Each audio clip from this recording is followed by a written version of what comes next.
여러분 안녕하세요. 고려대학교 중어중문학과 오유정입니다. 이렇게 영상을 통해서 여러분을 만나게 돼서 조금은 낯설기도 하고 또 굉장히 설레이기도 합니다.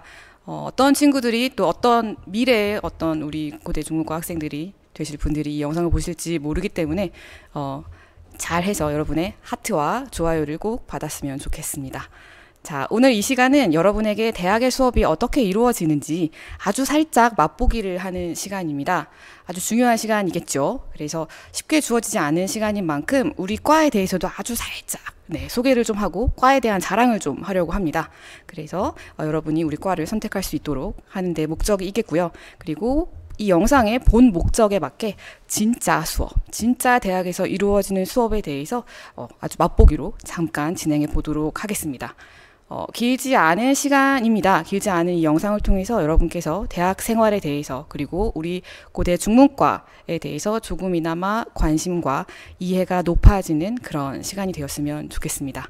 자, 그러면 시작해 보겠습니다. 자, 여러분 이 단어 많이 보셨죠? 심심한 사과 그리고 졸부 아주 핫했던 단어들이었습니다. 네, 심심한 사과 한자어에 관한 이야기였었죠. 심심한 사과 어떻게 썼던가요? 심심, 그렇죠?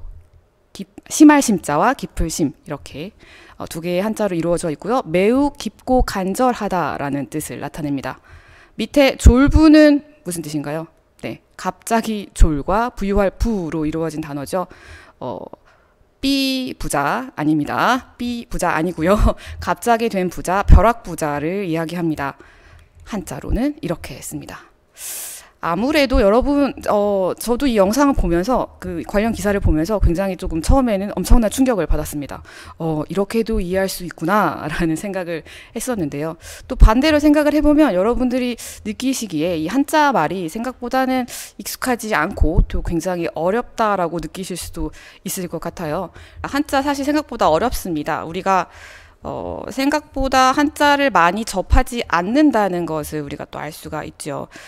처음에 이 기사 보면서 굉장히 안타까웠지만 또 한편으로는 우리가 너무 한자에 무관심했던 건 아닌가라는 생각을 합니다. 자, 한자 여러분 어떻게 생각하세요? 꼭 알아야 하는 건가? 라고 생각하는 친구들도 있을 것 같습니다. 하지만 사실 우리 생활 속에서 굉장히 많은 한자어들이 사용되고 있다는 사실 여러분 알고 계실까요? 자, 짧은 글 하나를 가지고 왔습니다. 한번 읽어볼까요? 생명이 모래 폭풍처럼 흩어지는 전쟁터로부터의 뉴스를 시시각각 전해 들으며 새삼 삶이란 무엇이며 인간이란 얼마나 위태한 벼랑 위에 핀 한 송이 풀꽃인가 생각한다. 블라블라블라. 네, 두 단락으로 이루어져 있습니다. 두 문단이죠. 짧습니다. 중국과 관련된 책이고요. 여러분 관심이 있으시다면 저 책 한번 읽어보시는 것도 추천드립니다. 자, 하지만 우리는 지금 한자어에 대해서 이야기하고 있는 거죠. 이 짧은 두 단락, 두 문단으로 이루어진 글, 한자어가 몇 개나 될까요? 잠시 시간을 드릴 테니까 한번 생각해 보실까요?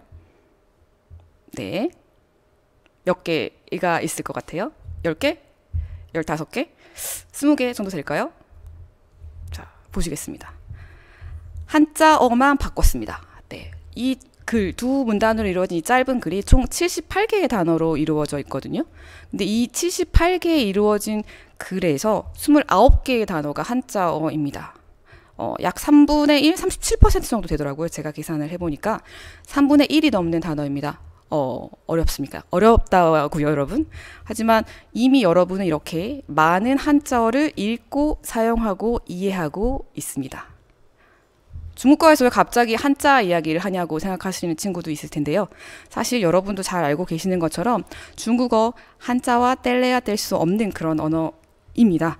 왜요? 한자는 중국어를 표기하는 그러한 문자이기 때문이죠. 그렇다면 당연히 한자에 익숙할수록 우리 중국어에 대한 접근도 훨씬 더 쉬워지겠죠.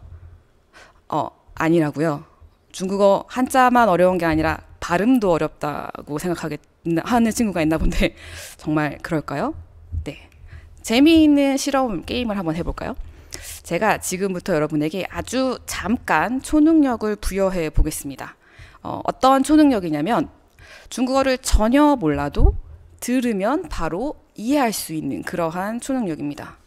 놀리지 말라고요. 글쎄요, 한번 해봐도 괜찮지 않을까요? 밑자 본전인데. 네, 그렇습니다. 한자 중국어를 듣고 이해할 수 있는 이런 초능력. 우리가 뭐 아이언맨이나 스파이더맨 뭐 그런 히어로까지는 아니더라도 사실 저는 네, 캡틴 아메리카를 좋아합니다. 어쨌든 그런 히어로까지는 아니더라도 잠깐 이런 언어 능력, 중국어 능력을 갖춘 초능력자가 돼보는 것도 괜찮지 않을까요? 자, 그럼 시작해 보도록 하겠습니다. 자, 여러분은 지금부터 초능력자입니다. 자, 들려주는 발음을 잘 듣고 그 초능력을 활용해서 뜻을 맞춰보도록 하겠습니다. 쉽겠죠? 자, 첫 번째입니다. 양. 한 번 더 들려드릴게요. 양. 무슨 뜻일까요? 추측하실 수 있나요? 자, 양이라고 했습니다. 무엇이 생각난다고? 양이 떠오르지 않으시나요? 양, 양. 자, 중국어로 양 어떻게 쓰나요? 이렇게 했습니다. 그렇다면 우리말로는 양 똑같이 양인데 우리말로는 어떻게 쓸까요? 자, 우리말의 한자어로도 자, 똑같은 한자를 쓰고 있습니다. 양. 그리고 뜻은 양이 되겠죠? 와, 여러분 이미 양을 중국어로 어떻게 발음하고 쓰는지 알고 계시네요. 대단하죠? 자, 다음입니다. 두 번째 실험을 해볼까요? 자, 운동. 한 번 더 읽어보겠습니다. 자, 운동. 이번에는 어떤가요? 무엇이 떠오르시죠? 자, 운동. 그림이 이미 다 이야기를 해주고 있네요. 바로 운동입니다. 자, 그림을 보니까 운동 전에도 피곤했는데 운동 중에도 피곤하고 땀을 뻘뻘 흘리고 있네요. 운동 후에는 어째 더 피곤해 보입니다. 네, 운동을 이렇게 피곤하면 해야 하나라고 생각하실 수 있겠지만 여러분 가끔 하시는 운동은 더 피곤하게 만들지만 자주 규칙적으로 하는 운동은 여러분의 표정을 밝게 만들어줄 수 있거든요. 그러니까 운동 열심히 하도록 합시다. 자, 각설하고 운동을 중국어로 어떻게 쓸까요, 여러분? 자, 운동 이렇게 씁니다. 한자어로 우리나라 말의 한자어로 쓰면 운동 이렇게 표기를 하거든요. 앞에서 보는 위에서 보는 운동과 아래에서 보는 운동 글자체가 다릅니다. 중국 대륙에서는 간체자, 간화된 간체자를 사용을 하고 있고요. 홍콩과 대만을 비롯해서 또 일본과 한국 이런 이제 지역에서는 원래 정체자, 중국어로는 번체자라고 하거든요. 이렇게 한자를 사용하고 있습니다. 물론 간체자와 번체자 다릅니다. 보시면 완전히 다르죠. 하지만 조금만 눈치가 빠른 친구라면 딱 보시면 아마 이해하실 수 있을 거예요. 규칙적으로 간화를 하고 있기 때문입니다. 네, 그래서 우리가 조금만 더 관심을 기울인다면 어렵지 않게 한자어도 또 발음도 익숙하게 이해할 수 있죠. 바로 운동, 운동. 네, 여러분 잘 맞추셨습니다. 자, 하나만 더 해볼까요? 자, 도서관. 이번에는 도서관입니다. 앞에서 봤던 글자보다 길이가 길어졌네요. 어려워진 것 같은데 도서관. 하지만 이미 여러분들은 초능력을 갖추고 있기 때문에 어렵지 않게 파악하실 수 있을 것 같은데요. 도서관. 자, 어떻습니까? 누워서 떡 먹기죠. 맞춰볼까요? 도서관 뭐였죠? 네, 도서관입니다. 간체자로는 도서관 저렇게 쓰고요. 번체자로는 도서관 이렇게 쓰고 있습니다. 뜻은 도서관이 되겠습니다. 자, 옆에 이 그림은 사진은 제가 이제 학교 사이트에서 검색해서 가지고 온 건데요. 고려대학교 고려대학교 중앙도서관의 모습입니다. 중도 멋있게 잘 꾸며 놨지요. 여러분이 곧 직접 오셔서 열심히 공부하실 그럴 곳이 되었으면 좋겠습니다. 자, 그러면 마지막 하나만 더 하고 갈 수 있으면 좋을 것 같아요. 자, 빼먹을 수 없는 단어죠. 네, 중국어입니다. 중국어 뭐가 될까요? 바로 중국입니다. 네, 중국, 중국어 간체자로는 이렇게 쓰고요. 번체자로 또는 우리의 정체로는 중국 이렇게 씁니다. 중국. 그렇습니다. 자, 우리 과와 가장 밀접한 단어가 되겠네요. 중국. 그리고 우리나라와도 가장 밀접한 관계를 가진 이웃 국가입니다. 자, 그러면 이제 중국과 또 중문과에 대한 이야기로 살짝 넘어가 보도록 하겠습니다. 본격적으로 시작하기에 앞서서 질문을 하나 해보려고 합니다. 중어중문학과. 자, 여러분은 중어중문학과에 대해서 얼마나 알고 계시나요? 중어중문학과. 여러분이 생각하는 중어중문학과는 어떤 공부를 하고 또 어떠한 미래를 준비하는 곳일까요? 네, 곳인가요? 자, 중문과 얼마나 알고 계신지 여쭤보면, 이렇게 앞에 계시면 여쭤보면서 하면 참 좋을 텐데, 일단은 제가 자문자답 하도록 하겠습니다.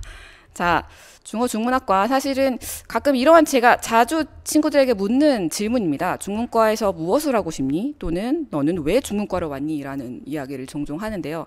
아주 가끔 이러한 대답을 듣습니다. 중문과 중국어 배우는 곳 아닌가요? 네, 중문과 HSK 시험 잘 보게 준비해서 좋은 곳에 취업할 수 있도록 준비하는 곳 아닌가요? 이렇게 말을 합니다. 자, 중국어가 계속 나오고 있죠. 맞습니다. 뭐 중문과, 중어중문학과 당연히 중국어 필수로 잘해야 합니다. 그리고 사회에서도 중국어를 잘하는 중문과 출신들이 중국어를 잘하기를 기대하고 있죠. 하지만 중국어를 배우는 게 과연 우리 중문과, 중어중문학과의 목표일까요? 라는 질문을 하게 되는 거죠. 다른 학교의 과의 목표, 교육 목표는 뭐 언급하기가 좀 어려울 것 같고, 저희 과, 고려대학교 중어중문학과의 내용을 바탕으로 말씀을 드려야 될 것 같습니다. 네, 중국과 어떤 공부를 하는 학과. 자, 이 내용은 제가 저희 과 홈페이지에서 이렇게 캡처해가지고 가지고 온 거거든요. 그래서 보시면 고려대학교 중어중문학과는 1972년에 설립되어서 국내 중어중문학 분야의 연구와 교육을 선도해 왔다. 굉장히 빨리 학과가 창설된 학교 중에 하나입니다. 자, 나날이 확대되어가는 중국과의 교류를 활성화하고 관련 분야의 발전을 도모하는 데 기여하며 이에 필요한 인재 양성을 목적으로 하고 있다. 이를 위해 재학생들의 중국어 구사 능력의 극대화는 물론 언어학, 고전문학, 현대문학, 문화 등의 영역으로 교육과정을 개설해서 다방면에 대한 고른 이해와 운용 능력의 제고를 도모하고 있다. 조금 옛날 버전이라 딱딱하긴 한데, 자, 여기서 중요한 거 우리의 교육 목적 관련된 필요한 기여할 수 있는 그러한 인재 양성이다. 그리고 여기 이 내용을 통해서 우리가 우리 학과의 교육 과정을 살짝 엿볼 수가 있거든요. 보시는 것처럼 중국어 구사 능력은 물론 언어학, 고전문학, 현대문학, 중국 문화의 영역으로 이루어지고 있습니다. 좀 예쁘지 않네요. 정리를 해봤는데 이렇게 고대 중문은 중국어를 비롯해서 언어학, 현대문학, 고전문학, 문화로 이렇게 이루어져 있고요. 다양한 이러한 다양한 과목을 관련된 과목을 개설해서 중국과 한국의 어떤 관계 발전을 도모하는 데 기여할 수 있는 인재 양성을 목적으로 교육을 진행하고 있습니다. 단순히 중국어만을 공부하는 학과라고 생각하신다면 조금밖에 5분의 1밖에 보지 못하는 것이 되겠죠. 자, 요 관련된 내용을 바탕으로 현재 우리 학과에서 개설되고 운영되고 있는 과목입니다. 네, 교육과정 1학년부터 1, 2, 3, 4학년 이렇게 쭉 이루어져 있고요. 아무래도 1학년 때에는 여러분 학교 처음 왔을 때 재밌게 노셔야죠. 네, 학과 친구들이랑 술도 마시고, 뭐 과 활동도 하시고, 또 미팅도 좀 하시고, 동아리 활동도 하시고, 이렇게 여러 가지 활동을 하시고, 이제 수업은 조금 미루어지는데 사실은 그렇지만은 않고요. 1학년 때는 기초 공통 과목이 많이 있습니다. 그래서 기초 공통 과목이 필수로 이루어지기 때문에 전공 과목을 들을 그럴 여지는 많지는 않고요. 다만 1학년 때에는 우리 중국어와 관련된 기초를 다지는 것을 목적으로 운영이 되고 있습니다. 그리고 본격적인 전공 수업은 2학년 때부터, 그래서 2학년 때부터 쭉 해서 뭐 중급 중국어, 고급 중국어, 회화, 작문, 마지막에 통번역, 통역 연습까지 이렇게 쭉 이어지는 언어 수업이 개설되어 있고요. 그 외에도 이제 본격적인 언어학이라던가 고전문학, 현대문학, 문화 등 다양한 방면에서 관련된 수업이 개설되어 있습니다. 여러분이 4년 동안 어떠한 전공, 나의 적성이 무엇인지, 어떠한 미래를 설계하고 싶은지에 대한 고민을 바탕으로 원하는 수업을 쭉 설계를 하셔서 수업을 선택해서 들으시면 되겠습니다. 그리고 옆에 이제 핵심 교육 역량이 있는데요. 네, 조금 멋있는 말입니다. 공감, 소통, 융합적 사고, 창의적 문제 해결, 사회적 책임, 글로벌, 도전적 리더, 이런 식으로 좀 분리를 해놨는데요. 이 과목이 반드시 저러한 역량만을 양성하는 배양하는 그러한 과목이라는 생각은 하지 않고 있고요. 모든 것을 조금 더 두루두루 갖출 수 있는 그런 인재를 양성하고자 노력하고 있습니다. 자, 과 교수님들 소개해 해 보겠습니다. 방금 보셨던 그런 전체 과목들을 우리 학과에 지금 현재 7분의 교수님이 계시거든요. 7분의 교수님께서 언어학, 그다음에 현대문학, 고전문학, 문화 이렇게 영역을 나눠서 네, 담당하고 계십니다. 잠깐 소개를 하자면 저 가장 오른쪽에 계신 가장 저의 기준으로 왼쪽에 계시는 여러분의 화면에서 오른쪽에 계시는 권혁준 선생님과 제가 언어학을 담당하고 있고요. 장동천 선생님 그리고 고전복 선생님께서 현대문학을 전공하고 계시고 홍윤기, 김준현, 조동래 선생님께서 고전문학을 담당하고 계십니다. 그리고 네, 전공 분야에서 가장 훌륭하신 많은 선생님들, 강사 선생님들께서 우리 수업을 진행해주고 계십니다. 사진을 보시면 사실 이 사진이 네, 우리 선생님들의 실물을 충분히 담아내지 못하고 있네요. 네, 조금 아쉬운데 훨씬 더 멋있는 선생님들께서 많이 계시니까 여러분 직접 고대중문과에 오셔서 확인하시면 되겠습니다. 자. 말이 나온 김에 우리과 소개를 조금, 우리과 자랑을 조금 해볼까 합니다. 고대중문과 어떤 학교인가, 어떤 과인가 생각하실 텐데요. 고대중문과 자랑을 좀 해보자면 국내에서 유일하게 교수진들이 직접 집필에 참여한 그러한 중국어 교재를 사용하는 그러한 학과입니다. 가장 처음에는 교양 중국어 형태로 조금 옛날의 형태라서 좀 촌스럽죠. 교양 중국어로 출판이 되었다가 이후에 새내기 중국어로 개정이 되었고 출간이 되었고 그 이후에 다시 새내기 중국어 개정판까지 출판이 되어서 지금 활용하고 있습니다. 그리고 무엇보다도 중안사전 이야기 안 할 수 없는데요. 우리 과 교수님들 이미 퇴직하신 많은 선배 교수님들께서 직접 시력과 맞바꾸어서 네, 맞바꾸어서 편찬해 주셨는데요. 89년에 처음으로 중안사전이 나왔고요. 95년에 저희는 최고의 사전이라고 자부하는 중안대사전이 출판되었습니다. 자, 제가 처음 중문과 왔을 때만 해도 이렇게 중안사전 이렇게 두꺼운 중안사전을 들고 다니는 게 약간의 자랑처럼 느껴졌었거든요. 그래서 이렇게 가방 메고 이렇게 막 그 사전 이렇게 들고 다녔던 그런 기억이 나는데 사실 이제는 아무도 종이 사전 들고 다니지 않잖아요. 그래서 이 중안사전 뭐예요? 라고 생각하실 수 있는데 과연 그럴까요? 여러분 우리가 항상 찾는 그 사전 네이버 중국어 사전 또 다음 중국어 사전에 보시면 가장 첫 번째로 활용하고 있는 사전이 바로 고려대 중안사전입니다. 네, 이 정도면 좀 멋지지 않나요? 네. 자, 학과 사실은 대학이라는 공간이 상아탑 약간은 조금 폐쇄되어 있는 공간이라고 느끼실 수 있는데 사실 학과에서 많은 선생님들께서 이렇게 거두어들인 성과를 부단히 대중에게 소개하고 전파하고 있습니다. 산하 연구기관인 중국학연구소를 통해서 각종 문화 특강이 진행되고 있고 또 중국학 총서 시리즈가 발간되고 있습니다. 단순히 상아탑 안에 이상적인 어떤 학문 분야에 머무르는 것이 아니라 온오프라인을 다양하게 활용하면서 여러분 다양한 대중들과 소통하고 있는 거죠. 그리고 이러한 것을 바탕으로 네, 고려대 중문과 줄곧 국내 최고의 중문과 자리를 유지해오고 있습니다. 물론 세계 100대 대학인 고려대 행보에 발맞추고 있다라고 이야기할 수도 있겠네요. 자, 저기 고려대 중문과 보이시죠? 네, 그렇습니다. 자, 이렇게 네, 쭉 발전해온 중문과 올해가 아니고 지난해 작년에 고려대 중문과 창과 50주년을 맞이했었습니다. 벌써 50년이 되었다라고 네, 저희가 많이 감회가 새로웠었는데 50주년 행사를 하면서 지난 50년의 역사를 돌이켜보고 또 앞으로의 50년, 100년을 고민하는 그러한 자리였던 것 같습니다. 특히나 최근에 이제 어쨌든 조금은 민감한 한중 관계 때문에 여러 가지 고민이 많은 시기이기도 한데 그러한 것들을 함께 고민하고 성찰할 수 있는 시간이었던 것 같습니다. 사진 잘 안 보이시겠지만 저희가 몇 년도에 세워졌다고 창과했다고요? 72년이거든요. 그래서 7학번 1기 선배님들부터 2학번 신입생까지 전부 다 같이 모여서 함께 반백년 중문과의 역사를 축하하는 그러한 행사를 진행했습니다. 관련된 영상이 저 유튜브에도 올라가 있거든요. 그래서 관심 있는 친구들 한번 찾아보시면 재미있을 것 같습니다. 재미있는 이벤트들이 많이 있었거든요. 네, 보시는 것처럼 고려대 중문과 현재 재학생 300명이고요. 대학원에서도 대학원 재학생들도 80명 정도가 학교를 다니고 있습니다. 그리고 이미 배출한 50년 동안 배출한 교우가 3,000명이 넘습니다. 이 3,000명의 교우들이 한국과 중국도 더 나아가서 세계 곳곳에서 다양한 역할을 하고 계시거든요. 그 밑바탕에는 고대 중문과라는 자부심이 깔려 있습니다. 자, 여러분도 이 행렬에 동참해 주시면 참 좋겠네요. 자, 여기까지가 저희 과 소개고요.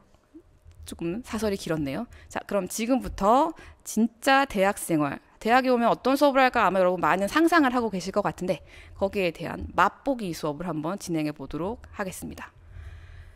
과에 굉장히 다양한 수업이 있는데요. 아무래도 제가 하는 수업을 가지고 와야지 여러분에게 좀 더 재미있는 그런 수업이 되지 않을까.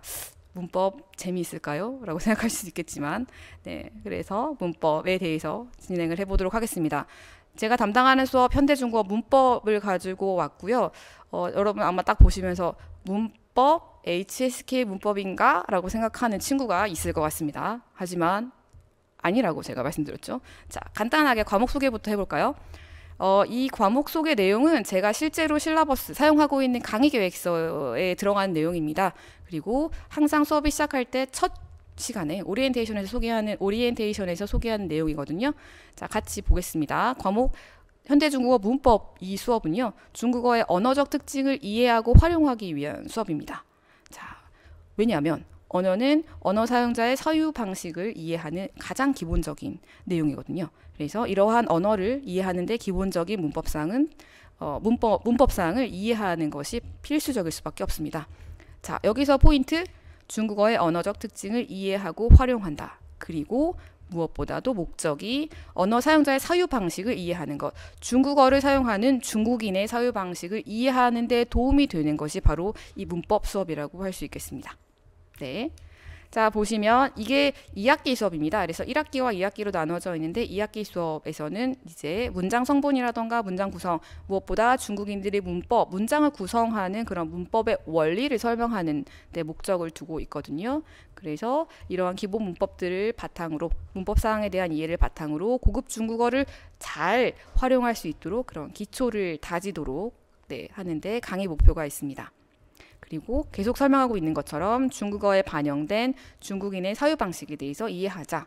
하나만 더 이야기를 하자면 우리는 한국인이기 때문에 한국인들이 자주 틀리는 그러한 문법사항이 있거든요. 왜 그럴까요? 한국인의 사유 방식으로 언어를 사용하기 때문입니다. 당연히 중국어를 사용하는 중국인과 사유 방식이 다르기 때문에 잘 틀리는 그런 문법사항들이 있거든요. 그래서 그런 것들을 조금 집어서 설명을 하면서 좀 더 중국어를 올바르게 사용할 수 있도록 하는 그러한 목표를 가지고 수업을 진행하고 있습니다.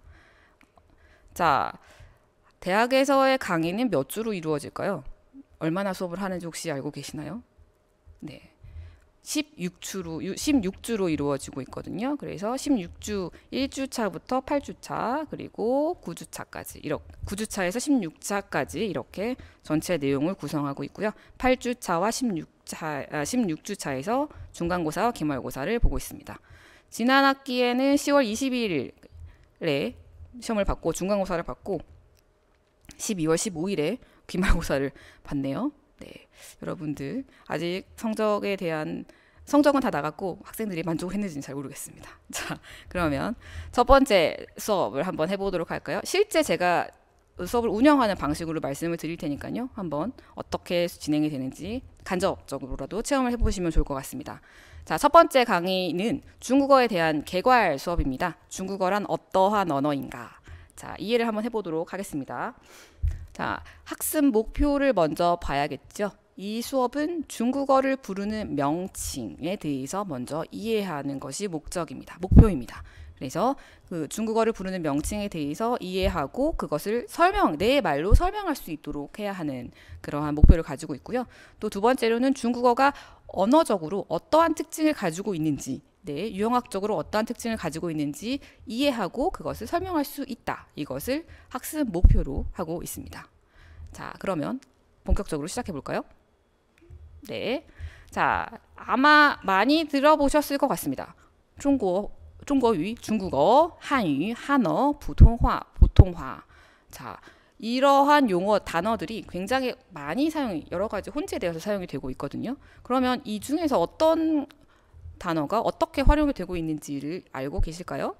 자, 중국어의 다양한 명칭을 한번 살펴보도록 하겠습니다. 여러분 다 아시는 것처럼 중국은 다민족 국가이죠. 그래서 가장 많은 비중을 차지하고 있는 한족과 55개의 소수민족이 함께 구성하고 있는 나라입니다. 옆에 그 2019년을 기준으로 네, 각 민족의 수를 잠깐 정리를 해놓은 것을 보여드리는 표인데요. 한족이 12억 정도를 차지하고 있고요. 그 외에 장족, 회족, 만주족, 위구르족이 1000만 명이 넘는 네, 인구를 가지고 있습니다.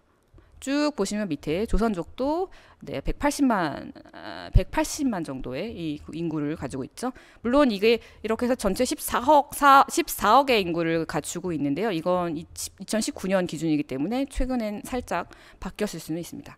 자, 어쨌든 한족과 55개의 민족, 총 56개의 민족이 이 중국이라는 나라를 형성하고 있는데 굉장히 재미있게도 이 55개의 소수민족 중에서 53개의 53개의 본인의 고유의 민족어를 사용하고 있습니다. 이 중에서 회족과 만주족은 이미 그 본인의 고유의 언어를 이제 상실을 해서 한어를 사용하고 있고요. 53개의 민족이 민족어를 유지하고 있거든요. 그리고 더욱 놀라운 사실은 그 중에서도 23개의 민족이 본인들의 고유의 문자를 가지고 있다는 겁니다. 고유의 문자까지 가지고 있다. 굉장히 놀라운 사실이거든요. 낯설어요 선생님이라고 말할 수 있는데 사실 여러분 이미 다 보셨습니다. 대략적으로.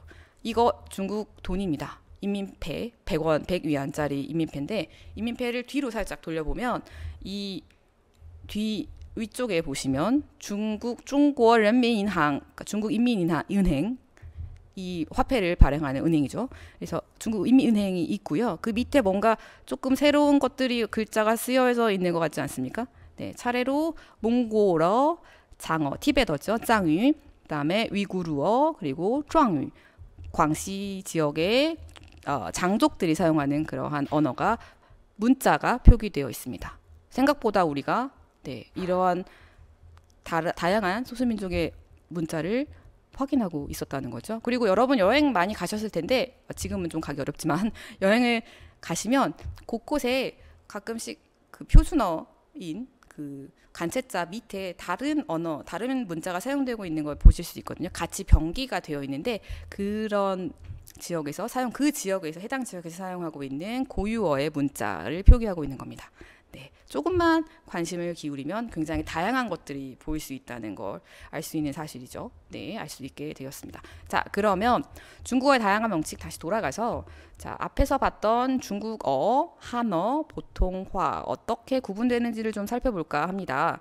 자, 중국어 우리가 가장 많이 사용하고 지금 제가 말하고 있는 것도 중국어라는 명칭을 사용하고 있는데 사실상 중국어는 중국인들이 사용하는 명칭은 아닙니다.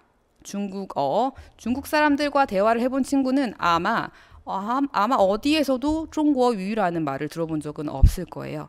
이 중국어라는 명칭은 일본과 한국에서만 사용하는 말입니다. 일본과 한국 등지에서.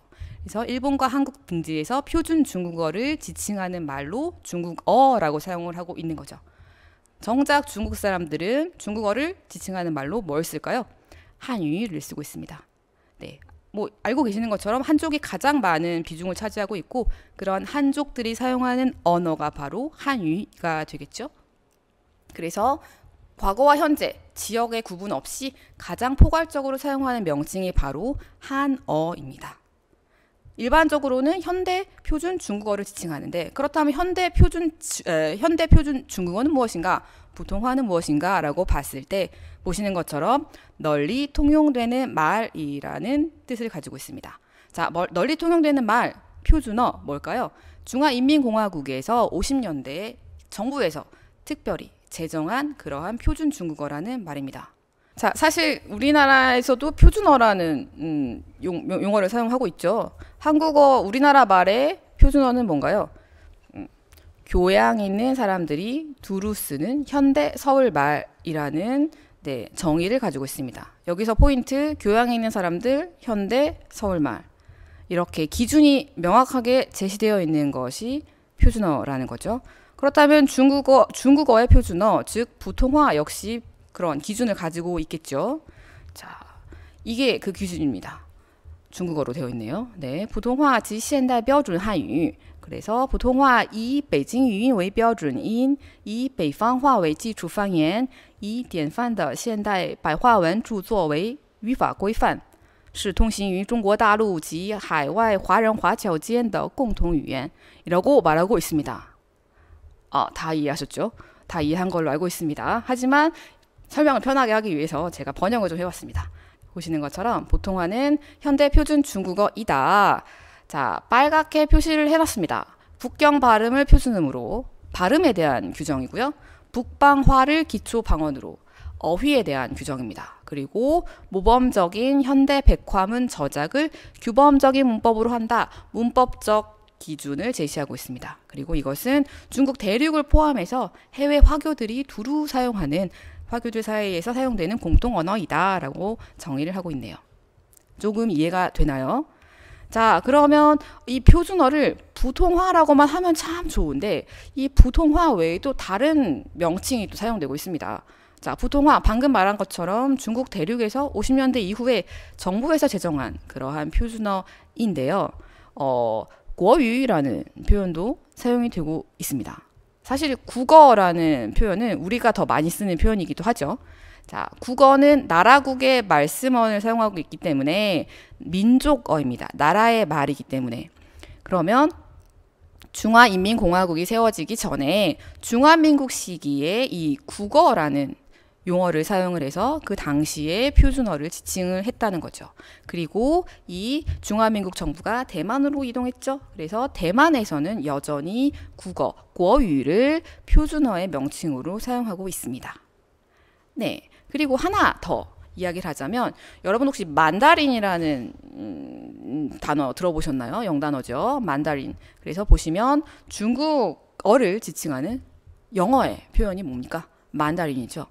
만다린 어디서 온 거지? 갑자기 만다린이 뭐지? 라고 생각할 수 있는데 사실 이 만다린이라는 영단어는 관화를 번역한 그러한 용어입니다. 관화가 무엇이냐? 바로 중앙정부에서 청나라 시기에 명청 시기에 중앙정부에서 관료들이 사용하던 그런 단어라는 뜻이거든요. 그런 말이라는 뜻이거든요.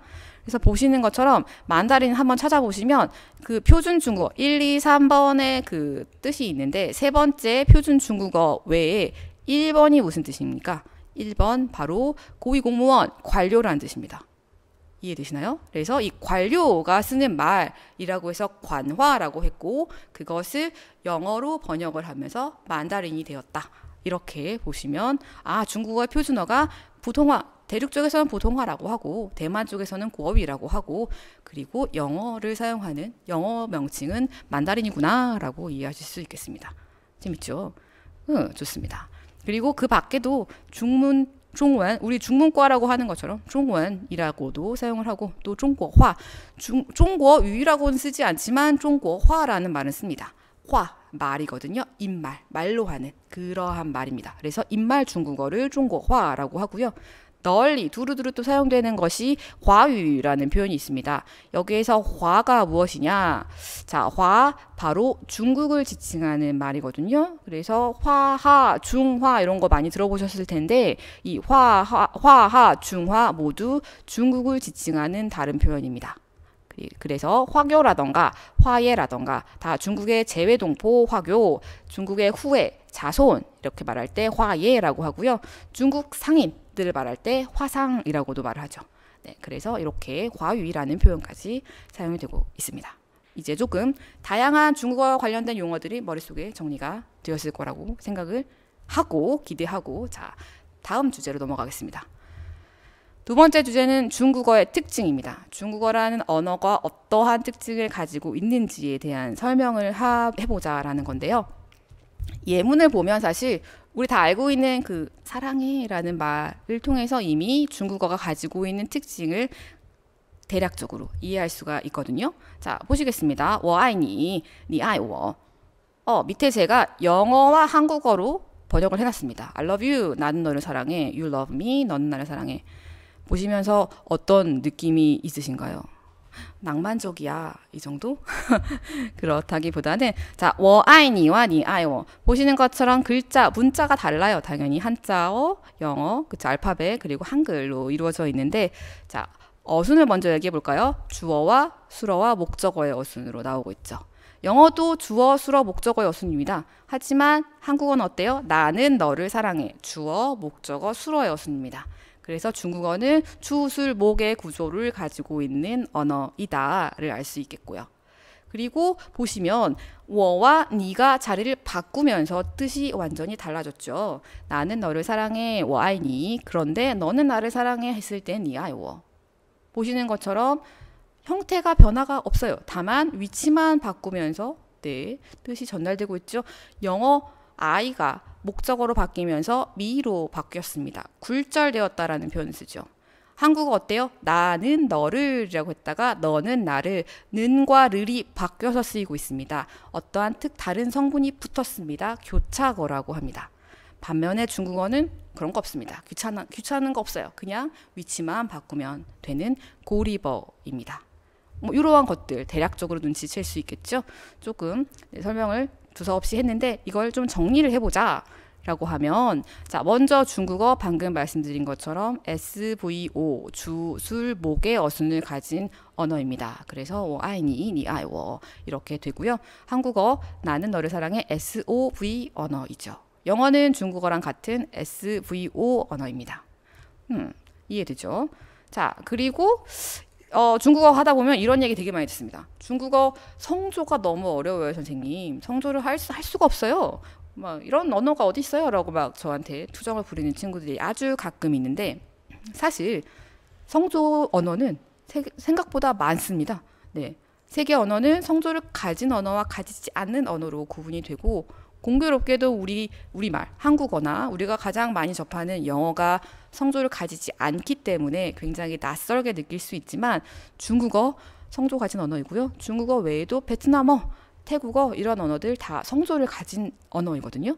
그 중에서도 그래도 대표적인 전형적인 성조 언어가 바로 중국어입니다. 옆에 보시는 것처럼 1, 2, 3, 4 사성으로 되어 있죠. 그래서 많이 들으셨을 거예요. 성조가 달라지면서 뜻이 달라지는 그런 언어입니다. 중국어 사성조만 있다고 생각하실 수 있는데 사실은 사성조만은 표준 중국어가 사성조를 가지고 있는 언어인 거고 상해어, 상해말은 5성조고요. 광동어는 심지어 9개의 성조를 가지고 있습니다. 쉽지 않기는 하겠네요. 그나마 표준 중국어가 가장 쉽네요. 4성조, 4개 성조밖에 없으니까.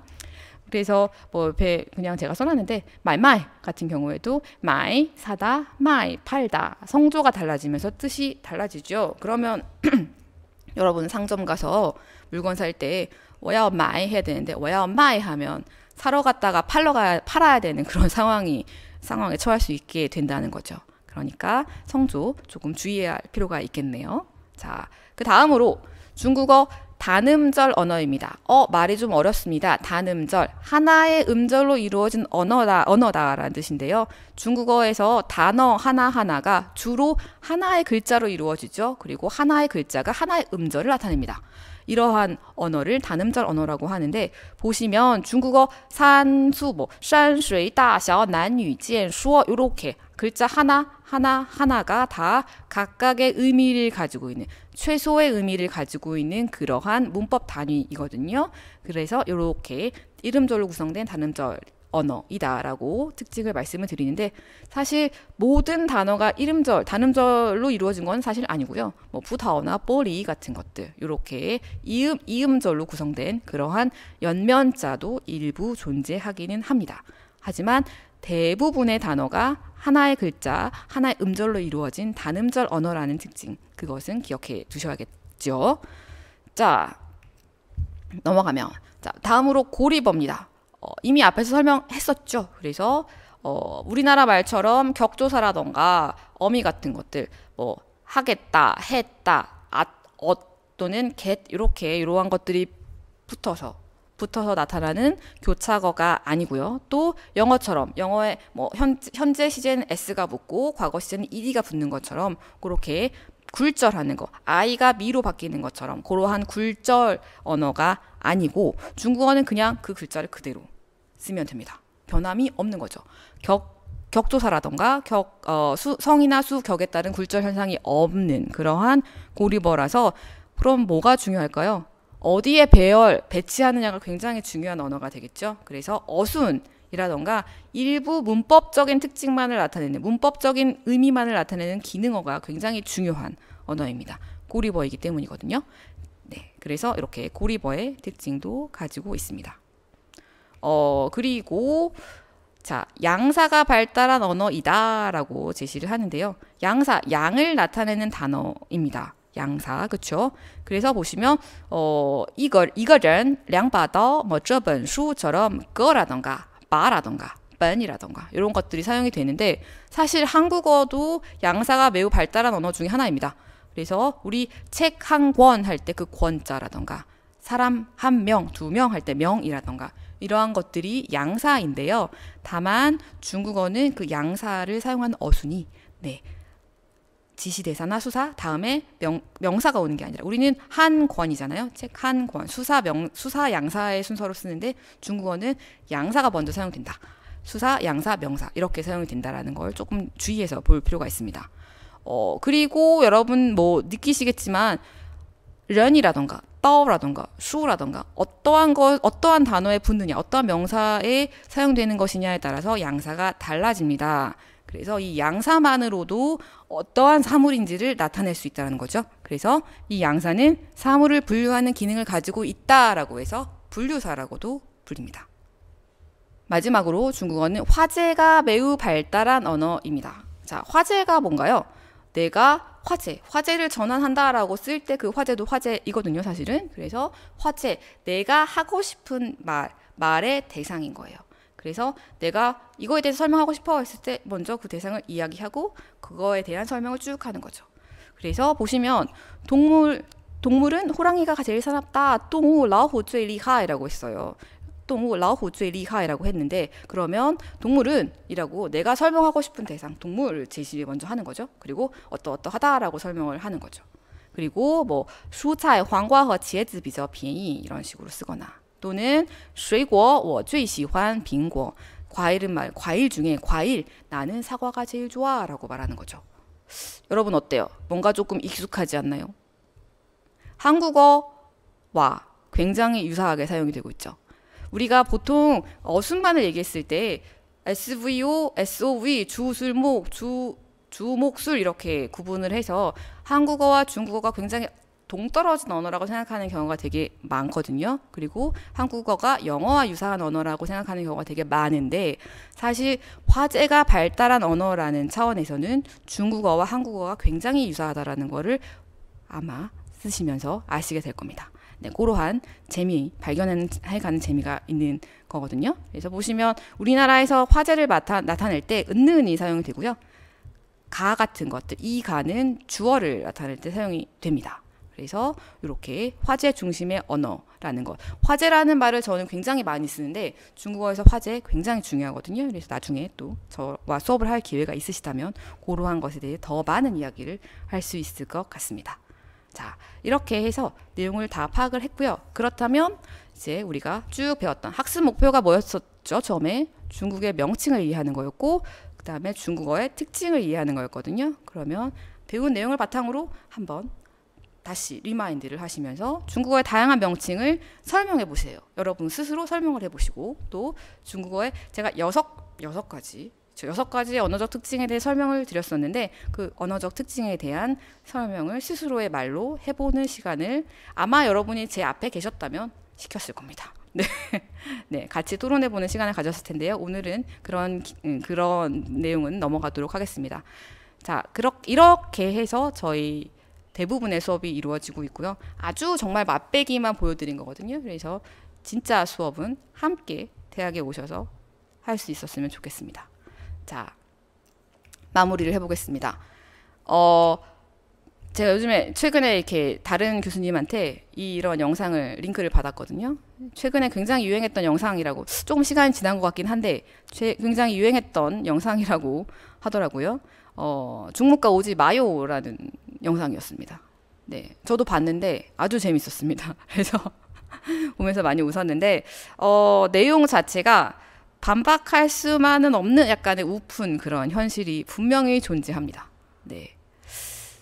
그렇지만 여러분도 보셨으면 아시겠지만 이 영상을 만든 사람도 유튜버도 중문과 출신이시더라고요. 그래서 비록 이렇게 영상 편집은 했지만 사실 그 이면 그 바탕에는 중문과에 대한 애정이 녹아 있었습니다.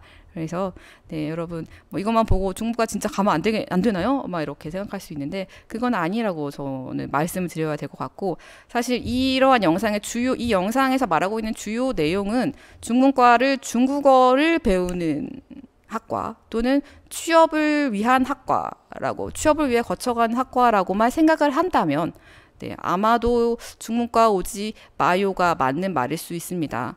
하지만 우리 이미 앞에서 설명을 드렸었죠. 중문과 중국어만 배우는 학과 아닙니다.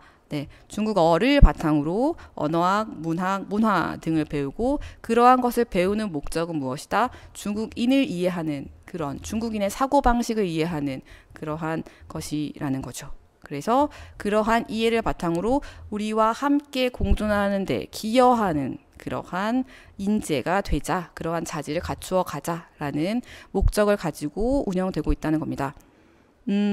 사실 요즘 중국과의 관계 영 시원치 않습니다.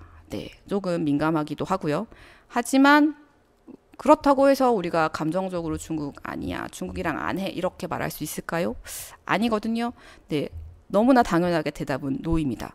1초 1말의 고민 없이 답은 노이거든요. 중국, 우리 함께 가야 하는 나라이고요. 그러려면 중국에 대해서 이해하고 함께 가까워져야 하는 나라 분명합니다. 그리고 하나만 더 이야기를 하자면, 고대에 오실 여러분들은, 고대 중문과를 중문과에 오실 여러분들은 단순히 중국어를 사용하는 그런 역할보다는 중국과 관련된 굉장히 중요한, 다양한 분야에서의 중요한 중요한 분야에서 어떤 의사결정을 해야 하는 그런 중요한 역할을 담당하실 분들이라는 거거든요. 그래서 여러분이 어떠한 역할을 해야 하는지에 대한, 어떠한 사회에 어떠한 기여를 해야 하는지에 대한 그러한 책임감과 의무감도 함께 가져주셨으면 좋겠습니다. 네. 이 정도 얘기하면 중문과 와야 하지 않을까요, 여러분? 네.